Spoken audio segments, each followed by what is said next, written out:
नहीं तन किस काम का। अच्छा ठीक, भोजन करते नहीं तन किस काम का, धन कमाते नहीं तन किस काम का, झूठ बोलते नहीं तन किस काम का। यही बात ना, करते धोखेबाज नहीं तन किस काम का। जो भी करते हो तन किस काम का, यह प्रमाण नहीं मिलेगा। लेकिन जब भजन नहीं करोगे तो यह प्रमाण मिलेगा कि तन किसी काम का नहीं। क्यों? इस शरीर को अधिकार मिला है भजन करने को, बाकी भोजन करने के लिए तमाम शरीर पड़ा हुआ है। इसलिए अचेतन प्राणियों, बड़ा सुंदर मौका मिला है, सुनहरा मौका मिला है। जब झूठ बोलने में लज्जा नहीं आती, बेईमानी करने में लाज शर्म नहीं लगता, पाप कर्म करने में कोई लाज शर्म नहीं लगता,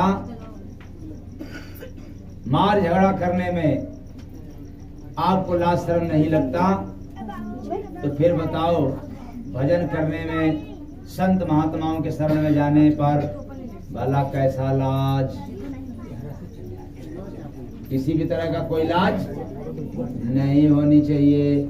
और जिसको लाज लग रहा है समझ लेना उसे काल भी नहीं शर्माता, कहता है कि यार तुम्हारा ही तो इंतजार है। क्यों? जैसे वहां तुम केवल नाच रहा था वैसे ही अब तुम्हें नचाते रहेंगे, क्योंकि तुम्हें नाचना ही पसंद है। तो नचनियों को क्या पसंद है? नाचना। वो बैठे रहेंगे तो भी जैसे ही ढोल मजीरा बजना चालू कर देगा बस वो अपना शुरू कर देंगे। क्या? ताल में ताल मिलाना। तो काल उनसे खुश हो जाते हैं, काल खुश हो जाता है, कहता है कि आओ तुमको मानव शरीर दे करके भेजा था, तुम्हें केवल संसार में नाच पसंद था, तो अब तुम्हें नचाएंगे ही। 84 लाख शरीर का भ्रमण कराएंगे, खूब नाचो खूब कूदो, अब भजन करने का मौका नहीं देंगे।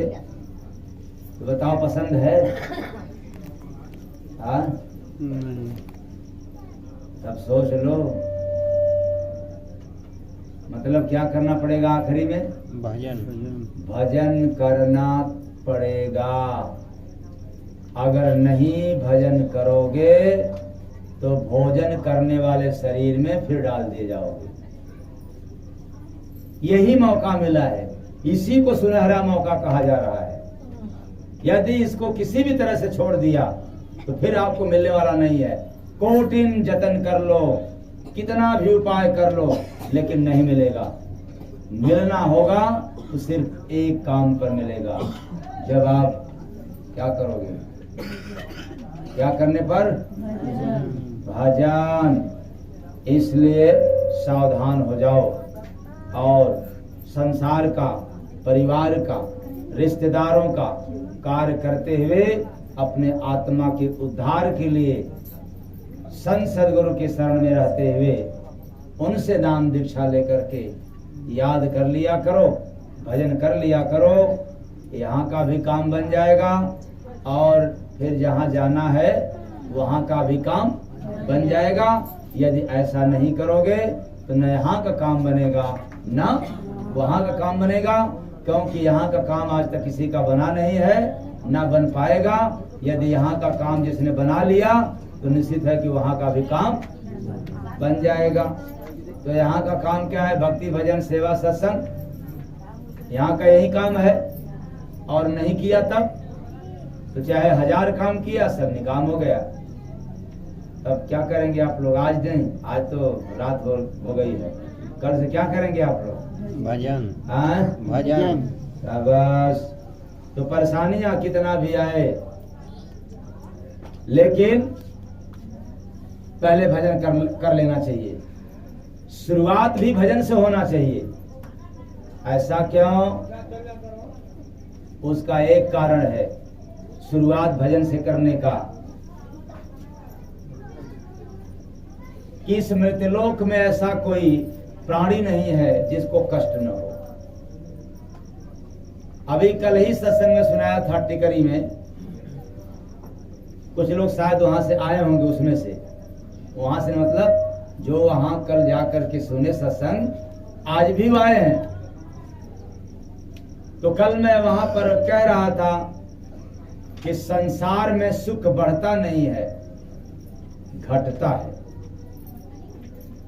और इसी संसार में दुख बढ़ता है, घटता नहीं है। मतलब प्रतिदिन आए दिन दुख बढ़ने वाला है। चाहे जो काम कर लो, जो सुख मिला है आज, उसी से सुख और घट जाएगा।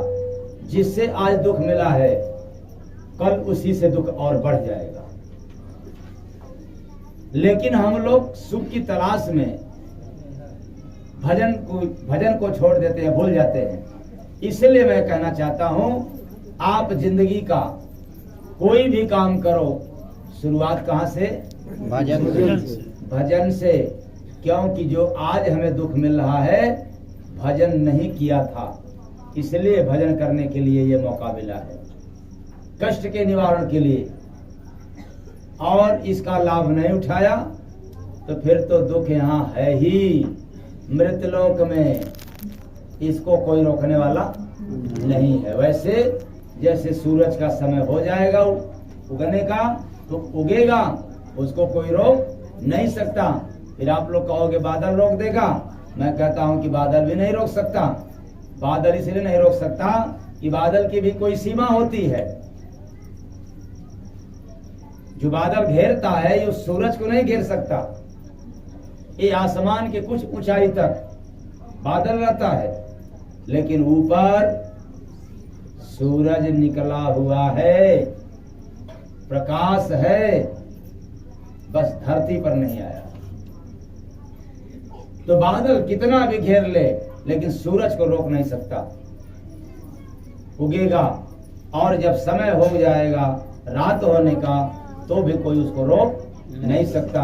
वैसे ही संसार का नियम है चलना, दिन रात, पाप पुण्य, जस अपजस, लाभ हानि, जन्म मृत्यु, ये चलता रहेगा। इसको कोई रोकने वाला नहीं है। ऐ चेतन प्राणियों, यदि आपने यानी मानव शरीर भजन कर लिया, तो ये अपने जीवन का जो दुख का समय है, इसको समाप्त कर देगा। प्रेम से बोलिए सद्गुरु भगवान की जय। इसके सिवा कोई और उपाय नहीं है। इसलिए मैंने कहा, भजन करते नहीं तान किस काम का, कहाँ जाएगा सुगना अमर धाम का। कहाँ जाएगा सुगना अमर धाम का। कहाँ जाएगा सुगना अमर धाम का, मतलब ये कहाँ का है? अमर धाम का। ये जीव कहाँ का है? अमर धाम का। कहाँ पे है? मृतलोक में। मृतलोक में। यानी कहाँ आकर के रह रहे हो इस समय? मृतलोक में। जाना कहाँ है? तो रास्ता देखे हो आप लोग? जितने लोग कह रहे हो हम अमर लोक अमर लोक, रास्ता नहीं देखे हो? अरे गांव का नाम मैंने बता दिया, जहाँ रह रहे हो वहाँ का भी नाम सुना दिया, मृतलोक, और जहाँ जाना है वहाँ का भी नाम सुना रहा हूँ। तो फिर बताओ, आपको रास्ता मिल गया?